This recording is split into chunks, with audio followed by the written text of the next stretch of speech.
2-2. Cronenworth hits it in the air, deep down the right field line, towards the pole. This one gonna go! Second home run of the inning, and this one a 2-run shot for Cronenworth, and the Padres have busted it open 7-0.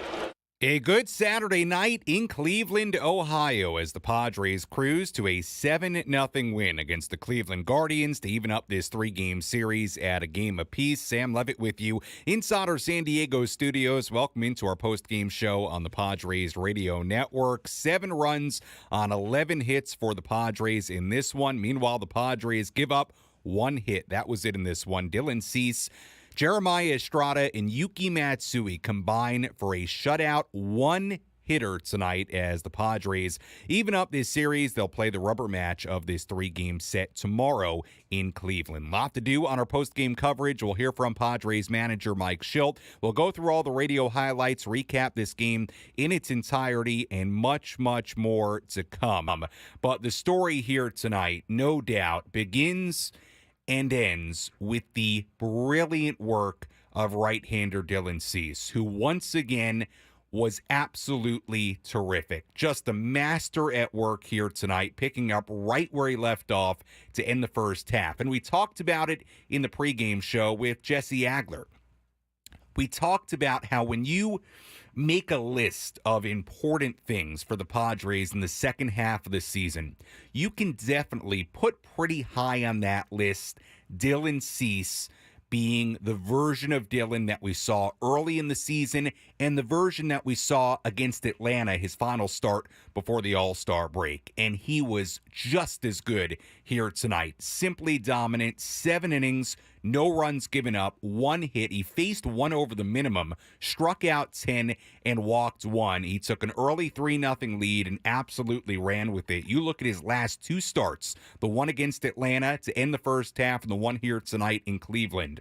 A combined 13 scoreless innings, 2 hits given up, 21 strikeouts. I mean, if he's going to pitch anywhere close to this level, it's a big deal for the Padres moving forward the rest of the way. So, look, that's asking a lot to ask him to pitch this well and be this dominant. But, man, what a terrific performance for Dylan Cease here tonight. And he also became the first Padres pitcher to ever have back-to-back starts with 1 or fewer hits allowed, no runs, and 10-plus strikeouts. So that's how special what Dylan Cease did in that last start against Atlanta and the start in Cleveland tonight. That's how special what he did the last couple of starts is in Padres history. So he was simply outstanding here tonight, and then the Padres ultimately turned things over to Jeremiah Estrada and Yuki Matsui, who each pitch a scoreless inning out of the bullpen. And to give you an idea, if this wasn't another emblematic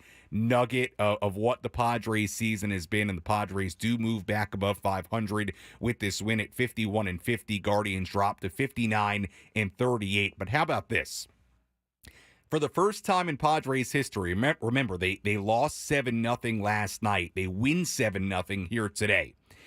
They were shut out by 7 or more runs in a game and then proceeded to shut out the opponent by 7 or more runs in the very next game. It's the first time it's ever happened in Padres history. So we saw really a couple of historic notes with what Cease did and just with the shutouts last night. Not such a good shutout, and here tonight, a really good one for the Padres. And before we go to break, it's worth mentioning the offense as well, because early on they did a nice job against Gavin Williams. They had squandered an opportunity in the second when they had runners on first and third and 1 out. They squandered another opportunity in the third, leadoff man aboard. In fact, the Padres had at least 1 base runner in each of the first 3 innings in this game against Gavin Williams. Then they end up loading the bases in the 4th inning. Really nice night for Luis Campusano, who had an RBI single to make it 1-0. He'd have an RBI single later in the game as well, but makes it 1-0. Then the top of the order, Luis Ariz, a walk with the bases loaded. They get a gift a little bit later. Jay Cronenworth gets hit by a pitch, and what the Padres did really nicely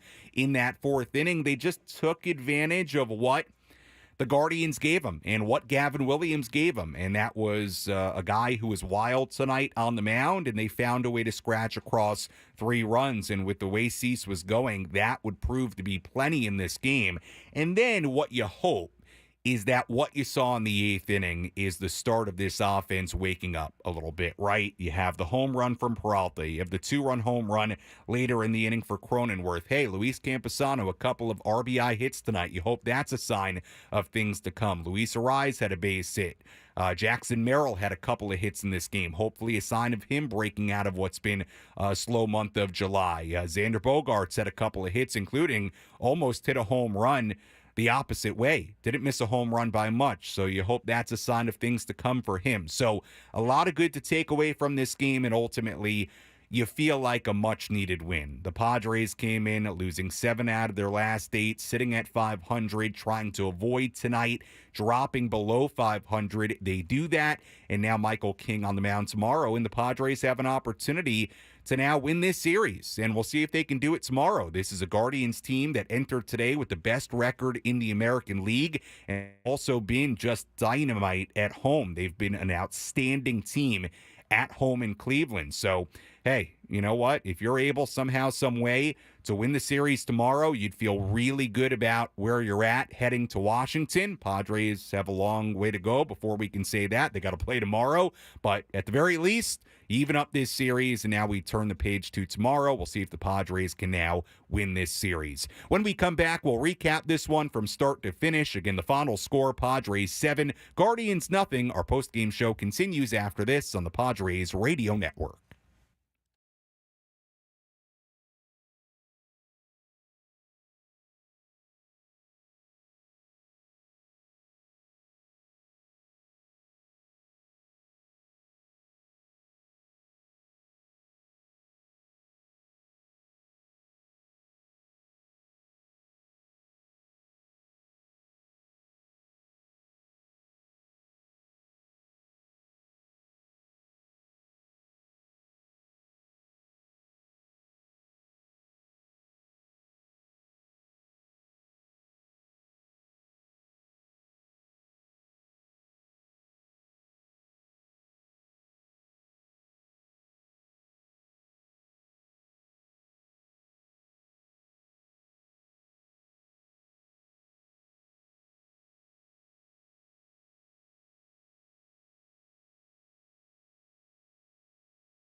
Our postgame show continues here on the Padres Radio Network. Final score here tonight, Padres 7 and the Guardians nothing. Sam Levitt with you inside our San Diego studios. As we wrap this one up, we'll go back to Cleveland, hear from Padres manager Mike Shildt coming up in just a little bit, so stay tuned for that. Also, a full look at the out-of-town scoreboard and much, much more to do as the Padres get what you felt like was a much-needed sort of nice and tidy win against the Cleveland Guardians here tonight. Appreciate you joining us, whether you're on the way to some Saturday evening plans, maybe you're on the way back from the beach right now. It was a beautiful day here in America's finest city, and good news, the Padres win. So all around a very, very nice Saturday. Let's recap this one from the first pitch to the final out.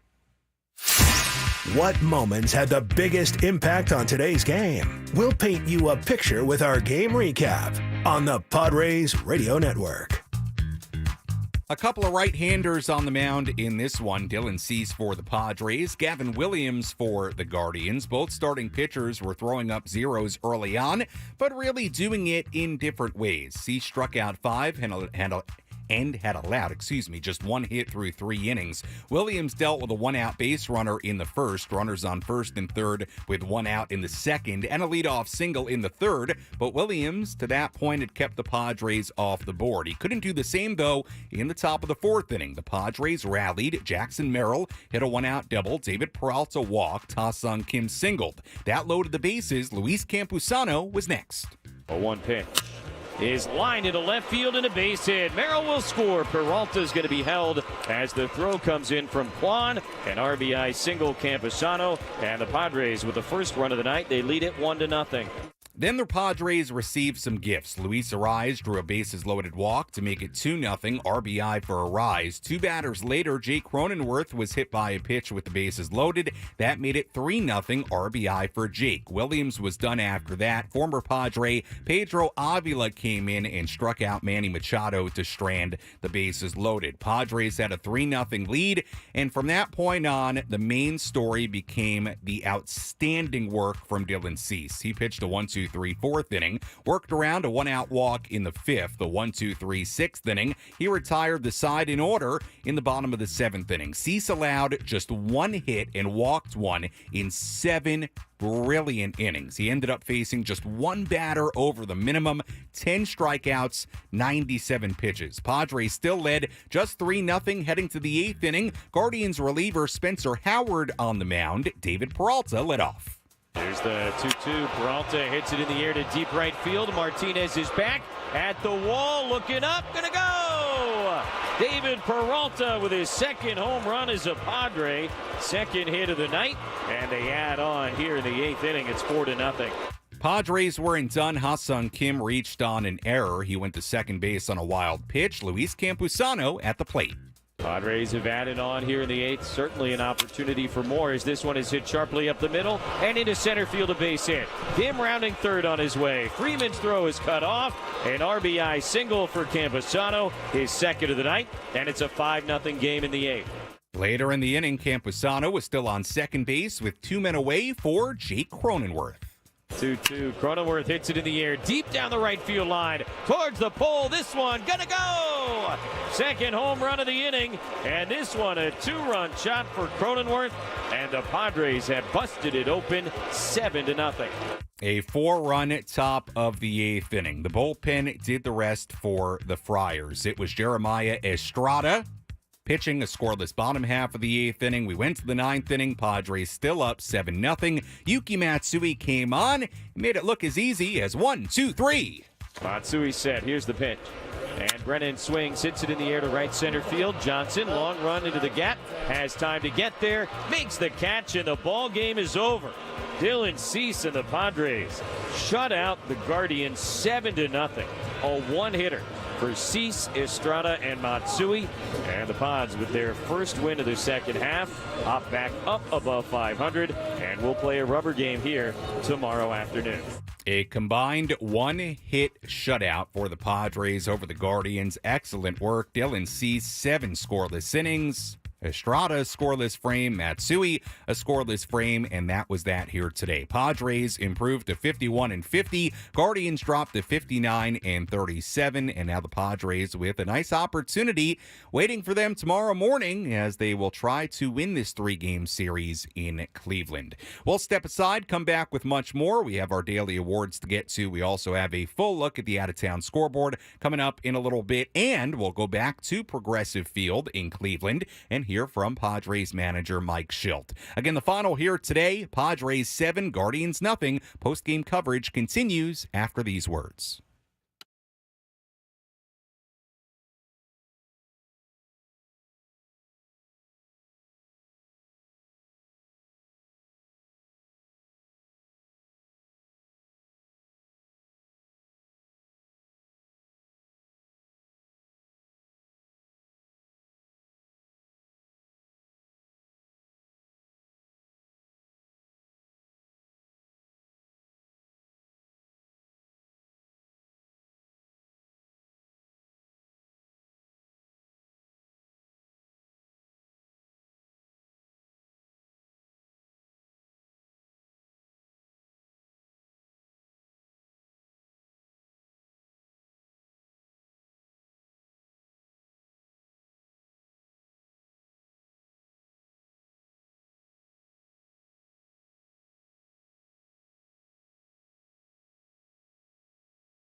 Our post-game show continues here on the Padres Radio Network. Sam Levitt with you inside our San Diego studios as we wrap this one up. We'll hear from Padres manager Mike Shildt in just a little bit, so stay tuned for that final score here today. Padres 7 and the Guardians nothing. Obviously, big story from this one, even aside from the Padres doing a nice job offensively in this game. Early, it was about them scratching across some runs against Gavin Williams. Late, there was some thump.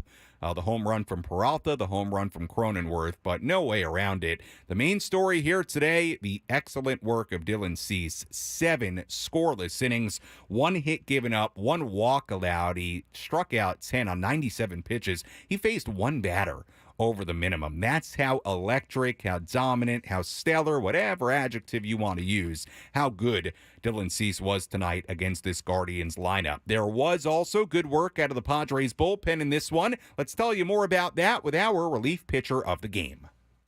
Which pitcher was able to come in and slam the door shut? It's time for the relief pitcher of the game in support of the Jacobs and Cushman San Diego Food Bank, providing food assistance to local children, families, and seniors in need. To get help or give help, visit SanDiegoFoodBank.org. Our relief pitcher of the game here today, we give it to, take your pick. It's either Estrada or Matsui. We'll give it to Jeremiah. Why not? 6 pitches, 8th inning. Really nice job. In that 8th inning, had to face Fry, Jimenez, and Schneemann. 6 pitches, really efficient. Sets him up really nicely for tomorrow. So, for that reason, Jeremiah Estrada, our relief pitcher of the game. But certainly, Yuki Matsui, also good in this game. You know, don't overlook what Matsui's done the last couple of games. He's faced 6 batters. 6 up, 6 down. He was great yesterday. I know it got forgotten in the shuffle because the Padres lost the game. But remember, he came in a big spot trying to keep it a one-run game yesterday, struck out the 3 batters he faced. So you hope, fingers crossed, that it's a sign of what we'll see in the second half for Yuki Matsui. But we'll give relief pitcher of the game to Jeremiah Estrada. Really nice job by him and Matsui out of the bullpen here today. All right, we'll step aside again. When we come back, we'll hear from Padres manager Mike Shildt. Plus, coming up a little bit later, we'll take a full look at the out-of-town scoreboard, get through more of our daily awards. If you missed some of the highlights, we'll replay some of those for you as we go along. And if you want to get a phone call in, you can do that, as always, at 833-288-0973. Again, the phone number, 833-288-0973. If you want to chime in, sound off about today's game. And if you would rather get involved on social media, you can do that by tweeting at me at Sammy Lev, SAMMYLEV. Instagram DMs open as well. Same handle there, SAMMYLEV. Let me know, what'd you think about this game? What'd you think about the offense? Dylan Cease, what did you like from this one? Are you hopeful for what it means for the Padres moving forward? You can send me whatever comment you like. May read it on the air coming up a little bit later. And of course, for the YouTube viewers out there, we never forget about you. You can always comment on the video streams. May address some of your comments a little bit later on. Final score, Padres 7, Guardians nothing. We'll hear from Mike Shildt when we come back on the Padres Radio Network.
Our post-game show continues here on the Padres Radio Network. Sam Levitt with you inside our San Diego studios as we wrap this one up. Final score here today, Padres 7 and the Guardians nothing, as the Padres even up this 3-game series in Cleveland at a game apiece. Padres losing 7-0 yesterday, winning today's game 7-0. And as I alluded to earlier, it's the first time in Padres history, and I guess there's some good and bad about this little nugget, but For the first time in Padres history, they were shut out by 7 or more runs in a game. That was last night.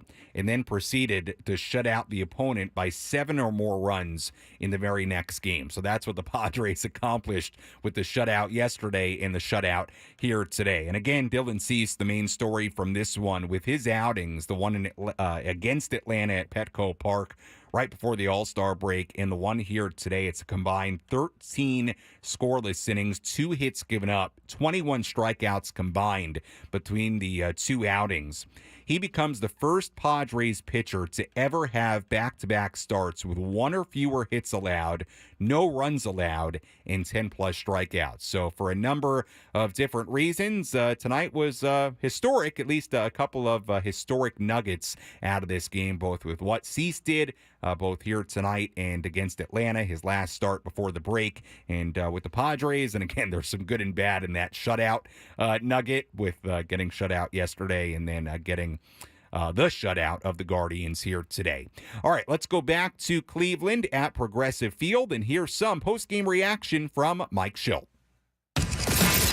Let's pull up a seat in the manager's office and hear from Padres manager Mike Shildt. Presented by Sinley Food. Spice up your culinary life.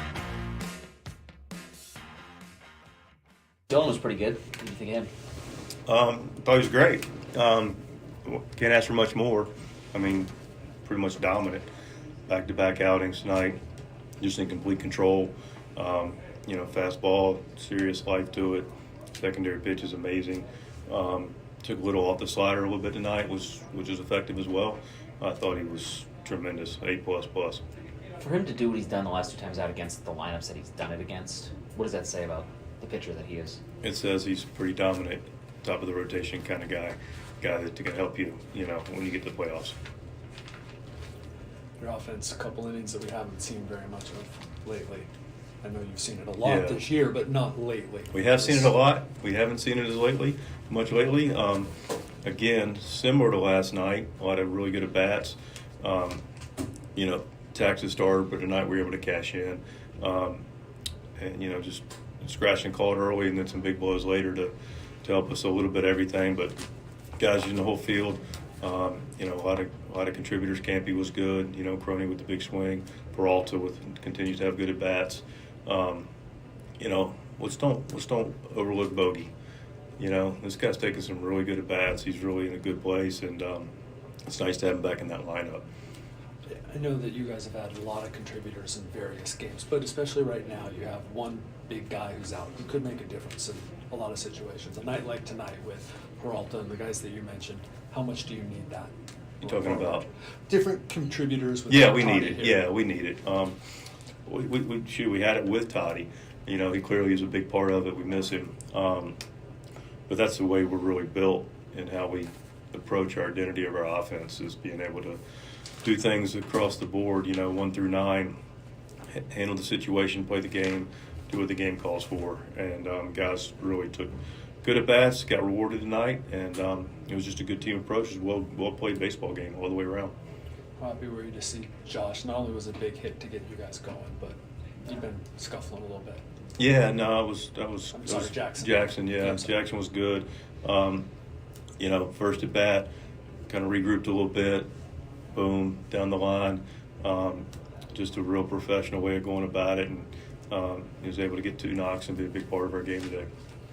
To do what you did in the 8th inning to add on those tack-on runs, how important is that? I know we talked about kind of the reverse of it before the game. How important is that for? It's huge. Yeah, I mean, anytime you add on late, anytime you add on period, it's important. It sets up your bullpen, gets deeper into their bullpen. Adding on late, we were able to. Yuki did a good job. Obviously, Jeremiah with a quick, crisp 8th was really important after we got some momentum and even more momentum. And then Yuki closing it out was fantastic because it saved, Morihone and Suarez for tomorrow, which, that's what good teams are able to do. That was Padres manager Mike Shildt after this 7-0 win for the Padres over the Cleveland Guardians. Sam Levitt back with you inside our San Diego studios. You heard Mike Shildt mention Xander Bogaerts there. And look, for Xander, I thought he had some really good at-bats tonight. The near home run in the second, had an infield single. A little bit later, you hope the near home run, a sign of things to come for Xander, who's been pretty good at the plate since coming off the IL right before the break, and now the first couple of games after the break, another 2-hit game for Xander. And again, look, offensively, beyond even what Dylan Cease did here tonight, which was simply outstanding, offensively, there was a lot to like from this game. Jackson Merrill had a couple of hits. Luis Campusano had a couple of hits in this game and a couple of RBIs. And obviously, Peralta continues to swing the bat pretty well. We mentioned Peralta heading into the second half had been 10 for his last 30 with a couple of doubles and a home run. So he continues to contribute. Jake Cronenworth had a home run late. So you like the way the Padres, again, and look, it was interesting last night, right? Even though the Padres had 4 hits total, they had 1 at-bat through 8 innings with a runner in scoring position. Nobody's saying last night was this stellar offensive night. It was not. But the weird part about last night, or I really should say the interesting part about last night's game offensively, was this. Early on, they had good at-bats, and they were making Bibee work. They just couldn't figure out a way to turn it into much. And you did feel like tonight that sort of continued, where the at-bats early on were good. They were starting to string some hits together, couldn't score a run in the first 3 innings. And then they were patient in that 4th inning, working at bats, stringing some hits together, took advantage of what Gavin Williams gave them with the walk and the hit by pitch to score a couple of runs. And then late they showed some thump, which I hope is a sign of things to come. I've said that a bunch of times here tonight, sign of things to come, but you hope it is what we saw in the 8th inning. So a lot to like offensively, obviously a lot to like about what Dylan Cease did in this one. More than like, you love what Dylan Cease did in this one. A couple of YouTube comments before we go to the phones. Eric saying Campy changed something in his swing and it paid off. Eric, it's a good observation, and I tweeted it out a little bit earlier tonight. I'm not sure when exactly he did it. It's happened at some point between when he came off the IL, because in his first at-bat off the IL, he was still having that stance where he was holding his hands with the bat in his hands in front of his face, right? Very open in front of his face. And then you look at the farthest I went back so far is just back to the home run on the Sunday before the break. He had at least to that point made the adjustment where he's not holding those hands in front of his face. He's more, I don't want to say it's more closed, but it's just not as open, and he's moved the hands back kind of to a more normal standard position just behind his head and above his shoulder. Look, the home run on Sunday before the break and his first start in the second half here today, a couple of hits and a couple of RBIs.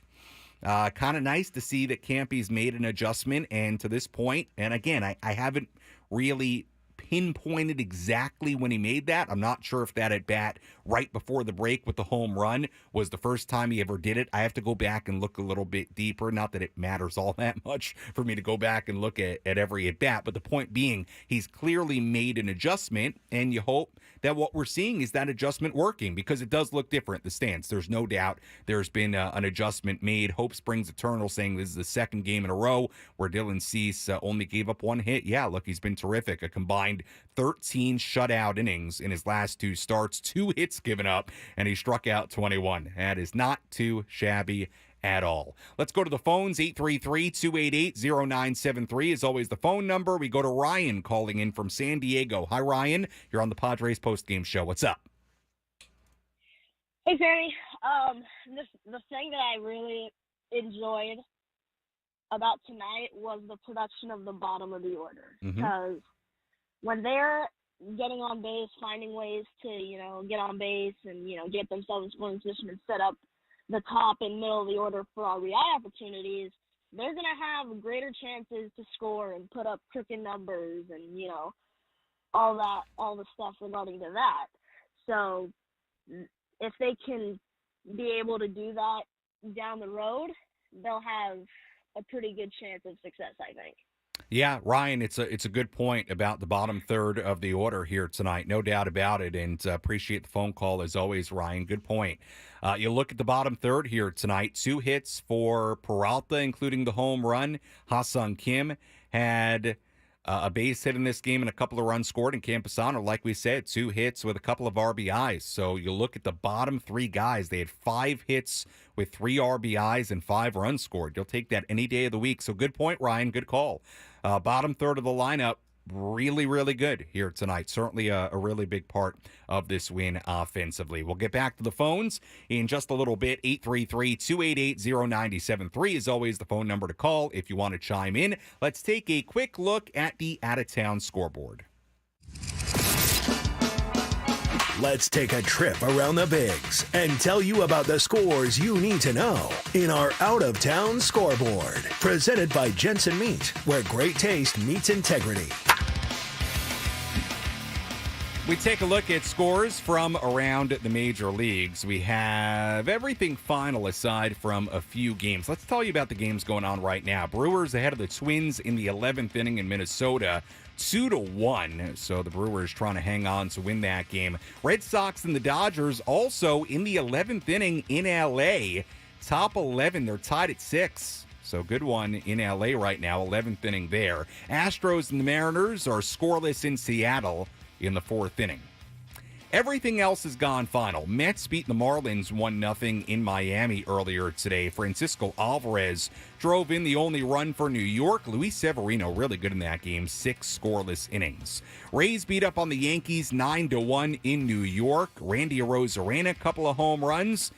Isaac Paredes, also a couple of home runs in that game for Tampa Bay. Doubleheader today in Atlanta. Braves won game 1 of that doubleheader 3-2 on a walk-off sac fly from Ozzie Albies, and the Cardinals won game 2 of that doubleheader 9-5. So the Braves and the Cardinals split that twin billing.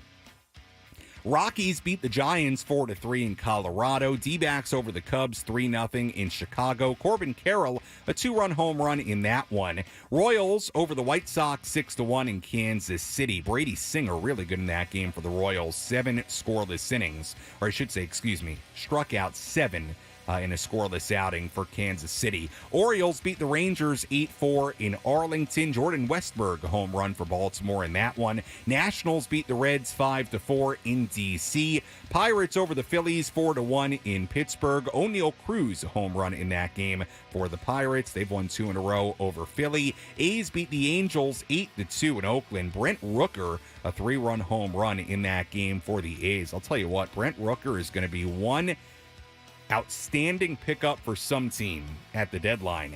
You should go look up his numbers. Seriously, Brent Rooker on the A's. He's been awesome.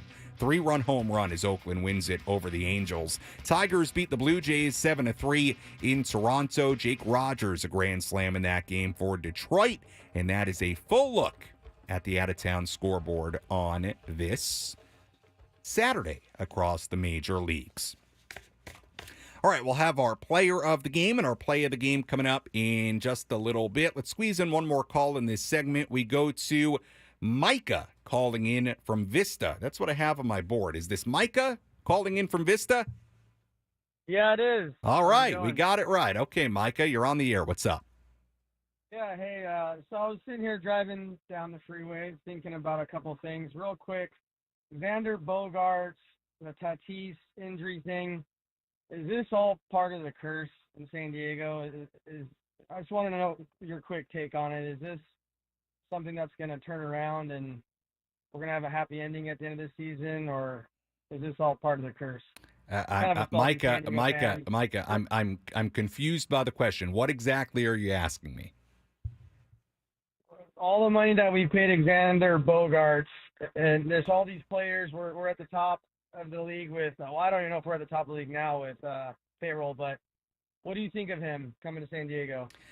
Look, it's been, let's just, I'm not going to talk about curses or, is it all going to work out? I mean, I'm not a psychic here to tell you how exactly it's all going to work out at the end of the year. You certainly hope they end up in the postseason and we go from there. Look, 2 years into the contract for Xander, it's been up and down. We understand that. There also have been injuries, which has been a big part of these 2 seasons, right? He gets off to the great start last year, and it's going really well. Then he's dealing with the wrist issue, and then for a few months, it really was not going well at all. And then he finishes the year really strong, and you sort of looked up at the numbers at the end of the year, and they were all right. They weren't what you want. They weren't up to Xander's normal standards of what he was with the Red Sox.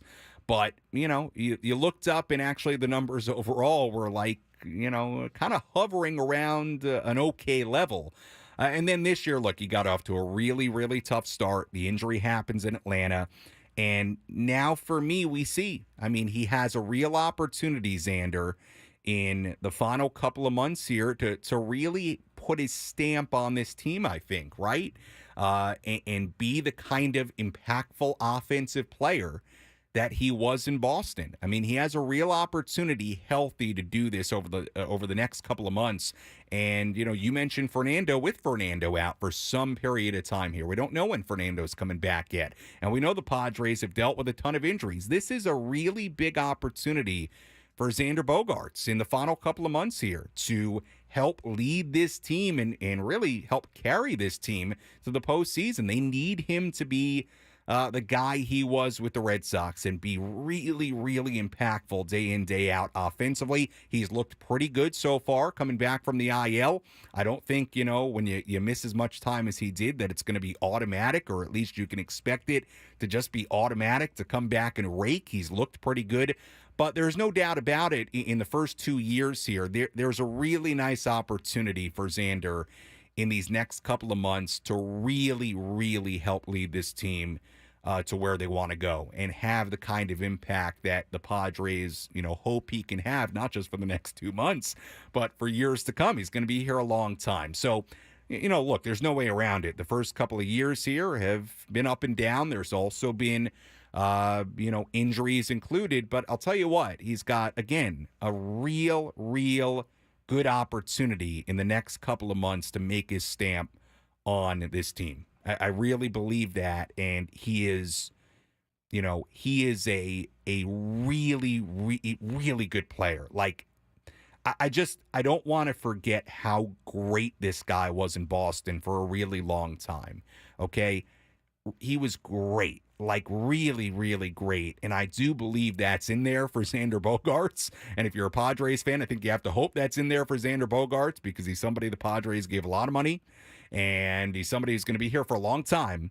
I do believe that's in there, and I think this is a real opportunity for Xander in the next couple of months to really do some big time damage and help carry this team. It's right there for him. It really is. So you hope that, your fingers are crossed. You hope that we see, that day in, day out, super impactful, offensively version of Xander Bogaerts, and he's got a real opportunity to do that here. He really, really does. I hope he does it. And I think from a clubhouse perspective, he's a real positive.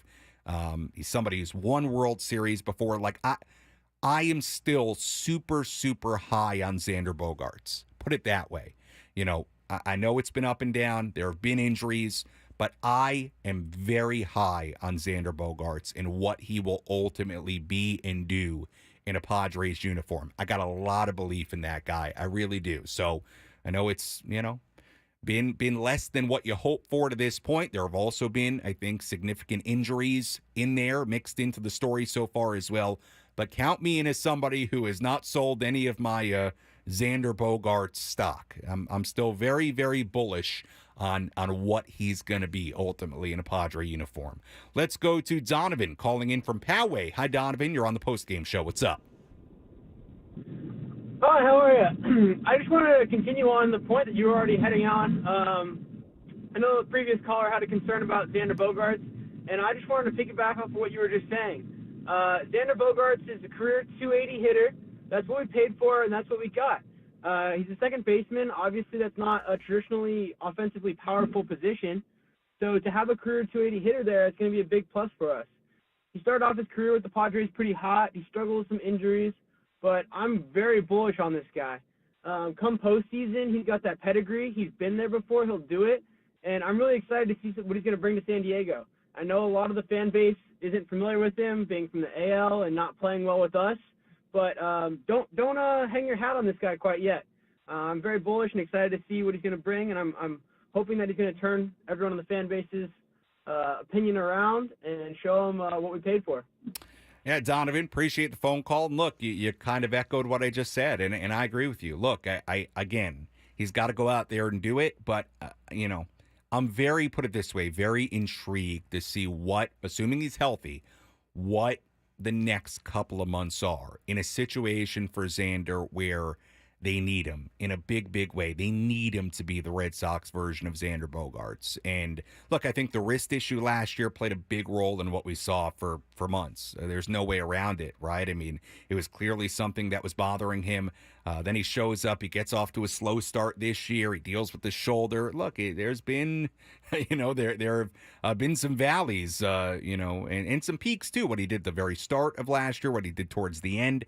But look, it's been very up and down. But Donovan, to your point, I'm with you. I think the best is yet to come with Xander Bogaerts. Like I think we have not seen the best of him. Not even really close to it in a Padre uniform. And I do have a lot of belief that he's going to give you a lot. I really do. He has been that good of a player over the course of his career and a winning player. 2 World Series and knows what it takes, to your point, in the postseason. Padres got to get there first for him to show that off, but we'll see. It's going to be a very interesting couple of months with Xander and to see what he ultimately can contribute as this team is right in the postseason mix and tries to ultimately get to October. We'll step aside, come back with more player of the game, play of the game, wrap things up, get you ready for tomorrow. Final score, Padres 7, Guardians nothing. More postgame after this.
Our post-game show continues here on the Padres Radio Network. Final score here tonight, Padres 7 and the Guardians nothing, as the Padres get what you feel like is a much-needed, nice and tidy win over Cleveland. Sets up the rubber game of this 3-game series tomorrow. We'll have more on that game coming up in just a little bit. We do have a message here on Instagram from Jesse, who sent along a great photo of Jesse and his dog Kuma watching the post game on YouTube right now. Very nice. Jesse saying, "Hey Sammy, great performance by Cease and the Padres on my 40th birthday. A much needed win, and I will celebrate the win and my 40th birthday. Let's get the series win tomorrow." Well, Jesse, thank you for tuning in very much, and happy 40th birthday to you. So happy birthday, Jesse. Thanks so much for the kind words, for tuning in, and hope you enjoy the Padres win on your birthday. Great stuff there, Jesse, and appreciate your support as always. Let's tell you about tonight's player of the game.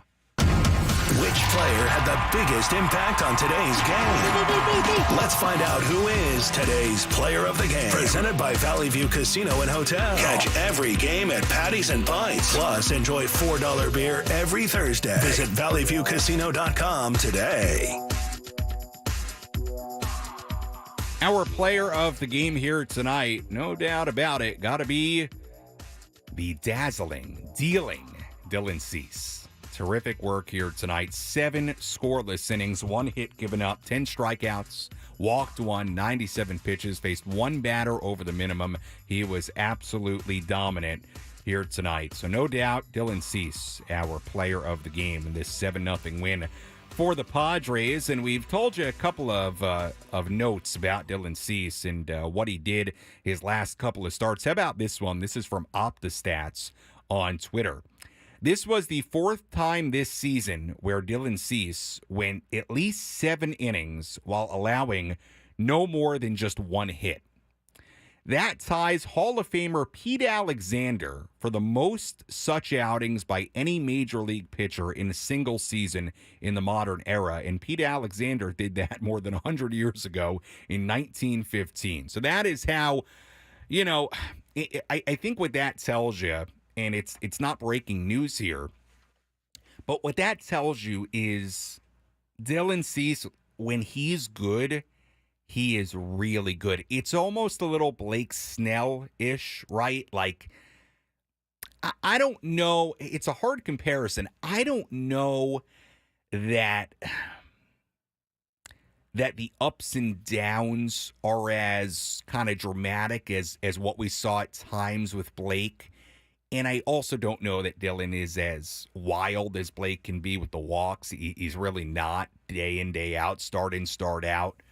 But there is a similarity between them in this sense. When they are on, they are nearly unhittable. Like, they are just rolling. And you saw it with Snell so often last year. You see it with Cease. Like, when he is on, it is just unbelievable. I mean, he is one of the best pitchers in baseball, no doubt about it, when he's absolutely rolling and absolutely on.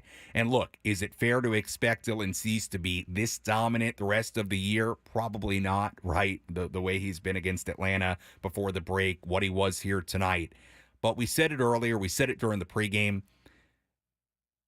Dylan Cease being something like this, really, really good at the very least, that's pretty important on the Padres' list of priorities in the second half. And it will be a really big deal if what we saw right before the break and here tonight is a sign of things to come for him. It really will be a very, very big deal for Dylan Cease in this team. And you can't ask for more than what he did against Atlanta and tonight in Cleveland. So Cease was terrific. Padres also had a number of really good offensive moments in this one. Let's hear tonight's play of the game.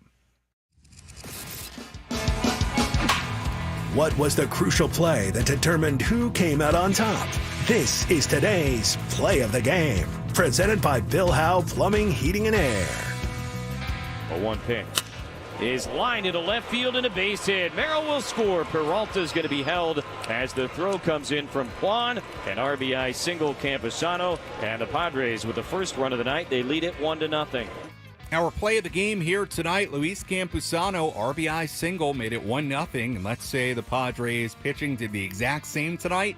Hey, RBI single would have been enough in this one. So first of 2 RBI base hits for Campusano in this game. Look, there were some really nice offensive moments later in the 8th inning with the Peralta home run, the Cronenworth home run. But I'll tell you what, after the Padres didn't score in the first inning, they had a 1-out base runner. They didn't score in the second after they had runners on first and third with 1 out. They didn't score in the third after having the leadoff man on. It felt really important in this game that the Padres just found a way to get that first run, take a breath, and take a lead and go from there. And the 1 run would have been enough tonight with how good Cease was and the Padres bullpen was, but that sort of opened the door for a 3-run 4th inning. The bases loaded walk. Cronenworth hit by a pitch to make it 3-0, and later on the Padres put it away with the power. But look, good for Luis Campusano. Look, Kyle Higashioka has been awesome with the home runs. He's been great defensively, throwing out runners, no doubt about it.